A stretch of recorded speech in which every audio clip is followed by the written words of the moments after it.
शेतकरी मित्रांनो, आता तुम्हाला माहिती आहे की वातावरणात सतत बदल होत आहेत. काय होतं की हवामानात बदल होतो.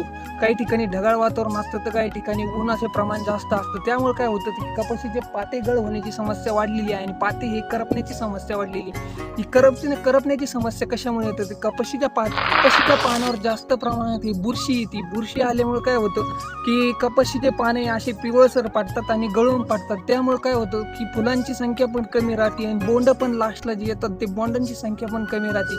त्यासाठी मी तुम्हाला एक चांगलं बुरशीनाशक सांगतो. ते बुरशीनाशक तुम्ही वापरून बघा.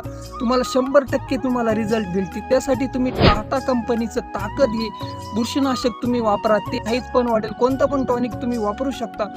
जर तुम्हाला माझी व्हिडिओ आवडली असेल तर जास्तीत जास्त शेतकरी बांधवापर्यंत ही व्हिडिओ पोहोचवण्याचा प्रयत्न करा. धन्यवाद.